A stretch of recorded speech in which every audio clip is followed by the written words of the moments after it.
વાલા ભાઈઓ અને બહેનો, આપ સર્વને પ્રભુ ઈસુના જીવંત અને પવિત્ર ત્રિએક નામમાં લોગોસ બાઇબલ સ્ટડી તરફથી હું પ્રેમી સલામ પાઠવું છું.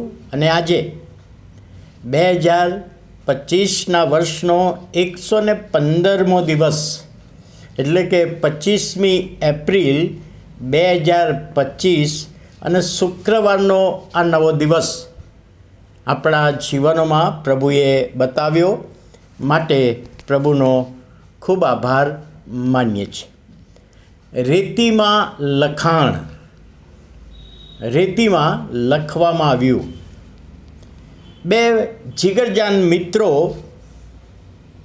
બંને પ્રભુ ઈસુને ઓળખનાર એવા મિત્રો, બંને પ્રભુના વચનો પ્રમાણે ચાલતા મિત્રો, અને એમની મિત્રતા એટલી બધી હતી કે મંડળીમાં ઘણા બધા આ બે મિત્રોની મિત્રતા તોડાવવા માટે પ્રયત્ન કરતા હતા, પરંતુ બધા જ નિષ્ફળ ગયા.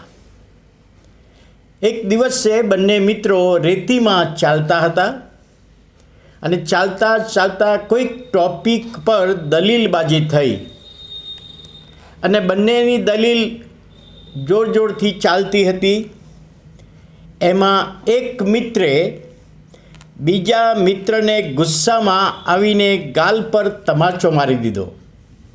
બંને મિત્રો સાથે ચાલતા હતા, કોઈક વિષય પર ચર્ચા વિચારણા કરતા હતા, દલીલ કરતા હતા, એકબીજાની સામસામે દલીલો હતી, અને એક મિત્રએ બીજા મિત્રને ગુસ્સામાં ગાલ પર તમાચો માર્યો, જેથી જેને તમાચો માર્યો હતો તેણે રેતીમાં લખ્યું, આજે મારા સૌથી સારા મિત્રએ મને તમાચો માર્યો અને મારી લાગણીને ઠેસ પહોંચાડી છે.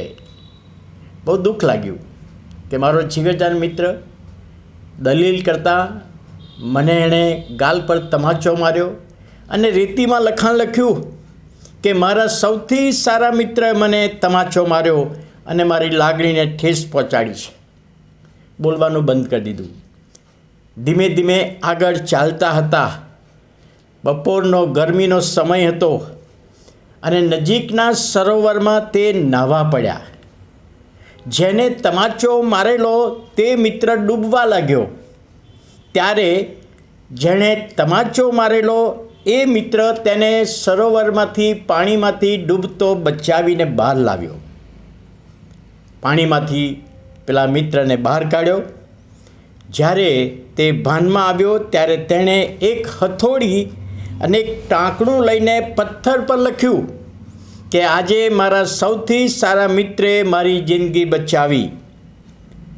તમાચો મારનાર મિત્રએ કહ્યું કે જ્યારે મેં તને તમાચો માર્યો ત્યારે તે રેતી પર આવું લખેલું કે મારા મિત્રએ મને તમાચો માર્યો, મને બહુ દુઃખ લાગ્યું. એનું કારણ કે તમાચો માર્યો છે, મિત્રતા છે, પણ મેં રેતી પર એટલા માટે લખ્યું કે થોડા જ સમયમાં હું ભૂલી જઈશ. થોડા જ સમયમાં એ મંદુકને હું ભૂલી જઈશ ને તારી સાથેનો મારો સંબંધ સીધો છે એ સંબંધ વધારે ગાઢ બનશે. અને પેલા મિત્રએ કહ્યું કે મેં ટાંકણું લઈને લખ્યું એના માટે કે તે સારું કામ મારા જીવનમાં કર્યું છે, મને બચાવ્યો છે, તે કદી હું ભૂલીશ નહીં. અને બાઇબલ શું કહે છે? બાઇબલ કહે છે કોલોસી 3:13, એકબીજાનું સહન કરો, કોઈની સામે કજ્યો હોય તો માફ કરજો. એકબીજાનું સહન કરો, અને કોઈની સાથે નાની મોટી બાબતમાં કજ્યો હોય તો કે છે એમને માફ કરજો. બાઇબલ, પ્રભુનું વચન, પાઉલ આ શિક્ષણ આપે છે, અને પ્રભુના વચનોમાં એ આપણને બહુ જ મોટી ખાતરી આપી છે કે જ્યારે કોઈકને માફ કરવાનું છે તો આપણે માફ કરી દઈએ, કોઈકની માફી માગવાની છે તો આપણે માફી માગી લઈએ. અને કોલોસીનો પત્ર 3:13 કહે છે કે એકબીજાનું સહન કરો, અને કોઈની સામે જો કોઈક રીતે ઝઘડો હોય તો માફ કરો. અને સામાન્ય રીતે જે ભૂલી જવાનું છે એને ભૂલી જ જવાનું છે, અને જે યાદ રાખવાનું છે એને યાદ જ રાખવાનું છે.